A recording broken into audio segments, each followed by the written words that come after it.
mulai. Assalamualaikum warahmatullahi wabarakatuh. Waalaikumsalam warahmatullahi wabarakatuh. Oke, kita mulai. Kita lanjutkan materi kita pada pagi hari ini. Materi kita pada pagi hari ini adalah root locus. Tempat kedudukan akar. TKA. Akan saya share materi kita tentang tempat kedudukan akar atau kita kenal dengan root locus. Root adalah akar, locus adalah tempat, ya, suatu area di mana itu merupakan tempat adanya akar-akar dari penyebut, ya, penyebut dari suatu persamaan transfer function. Oke, kita mereview sebentar berkait dengan kemarin yang sudah kita sampaikan, ya, bahwa untuk mengetahui, menganalisis sebuah transfer function, apakah itu merupakan transfer function yang stabil atau tidak. Bentar ya, saya ulang sedikit, review sedikit. Yang pertama adalah dengan menentukan, ya, menentukan pool kemarin, ya, dengan perhitungan-perhitungan itu. Sehingga ketika ada salah satu pool itu berada di RHP, right half plane, ya, di sebelah kanan sumbu imajiner, maka itu sistem itu tidak stabil. Maka harus ditentukan semua pool berada di sebelah kiri dari sumbu imajiner atau yang disebut dengan LHP, left half plane, ya. Kemudian itu sistem itu mempunyai suatu kelemahan. Apa kelemahannya? Kelemahannya adalah ketika kita tidak mudah secara langsung untuk memfaktorkan. Misalkan kemarin kita sampaikan ketika pangkat dari penyebutnya itu sampai 3 ke atas, misalkan begitu, ya.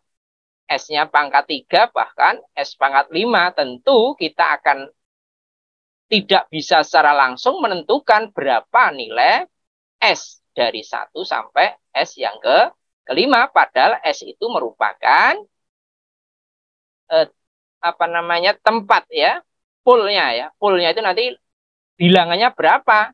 Nah, ketika bilangan itu ada salah satu bilangan pool itu berada di sebelah kanan, ya, sebelah kanan dari sumbu imajiner, maka sistem dikatakan tidak stabil.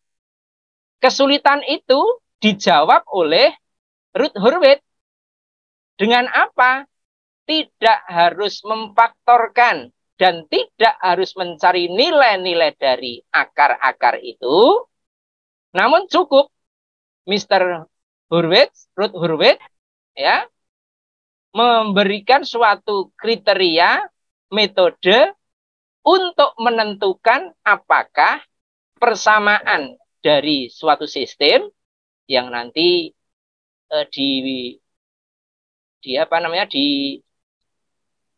ditunjukkan dengan transfer function itu stabil atau tidak. maka cukup dengan metode Routh-Hurwitz itu dibuat tabel, ya, tabel Routh-Hurwitz dengan metodenya yang telah ditentukan. Kemudian setelah ketemu tabel Routh-Hurwitz, kemudian yang kedua dianalisis. Apakah sistem itu stabil atau tidak? Di sana disampaikan ketika sudah ketemu angka-angkanya, maka pada kolom pertama, ya, kolom pertama ketika tidak ada perubahan tanda, yakni poolnya berada di sisi kiri imajiner, tidak ada perubahan tanda di dalam tabel itu, maka stabil. Namun jika ada perubahan tanda, maka tidak stabil. Nah, itu apa namanya? Sekedar mereview, mengingat kembali apa yang telah kita sampaikan pada kesempatan sebelumnya. Nah, sekarang kita masuk di Routh-Hurwitz dan Routh-Locus. Jadi metode Routh-Hurwitz dan Routh-Locus. Di sini ada beda pokok. Ya. Beda pokok. Apakah ada yang tahu apa beda pokok antara metode Routh-Hurwitz dengan Routh-Locus ini? Ayo silahkan dibantu. Kita ngobrol, kita sharing. Adakah? Melianus? Belum tahu, Bapak. Belum tahu. Habel, Dabili? Belum, Pak. Oke. Fikri? Fikri? Ayo Fikri. Ya, Pak. Belum, Pak. Belum. Perbedaannya apa? Belum ya? Oke. Kalau belum, kita sampaikan. Jika Routh-Hurwitz, ya beda pokok ya ini ya, bahwa Routh-Hurwitz itu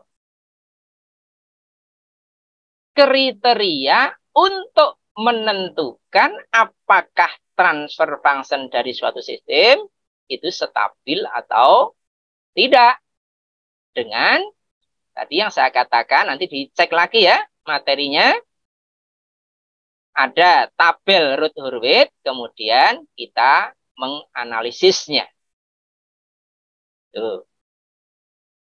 Kemudian yang Routh-Locus itu adalah nanti untuk mengetahui besarnya nilai atau batas nilai K yang menjadikan suatu sistem itu menjadi stabil. Jadi dari sebelum stabil, ketika ada pool ya berada di kanan imajiner, kemudian terus diupayakan bagaimana berpindah menuju ke sebelah kiri dari sumbu imajiner. Ya, nanti kita sampaikan pada contoh soal ya ini, sehingga nanti akhirnya nilai pool itu ya, nilai setelah K-nya itu diubah, maka nanti akan bergerak menuju ke sebelah kiri dari sumbu imajiner atau berada di wilayah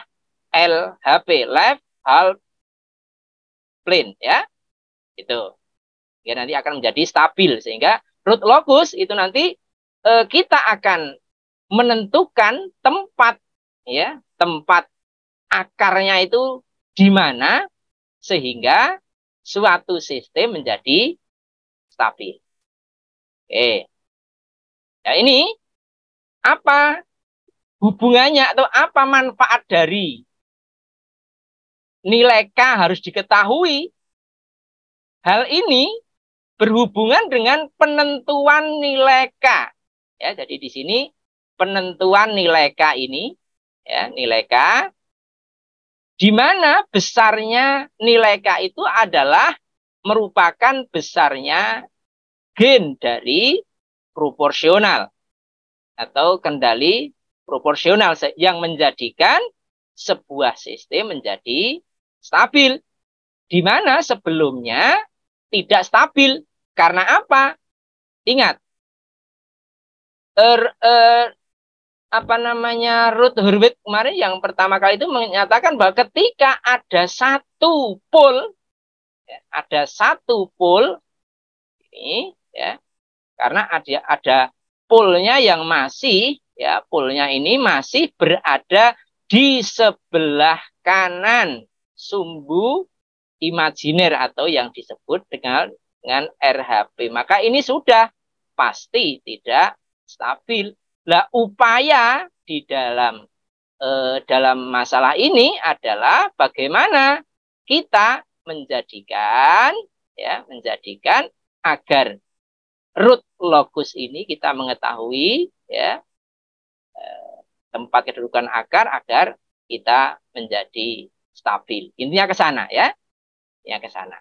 Oke, ini hanya pengantar biar kita mempunyai pemahaman bahwa untuk mendapatkan, ya, suatu kestabilan nanti kita harus menentukan besarnya nilai K.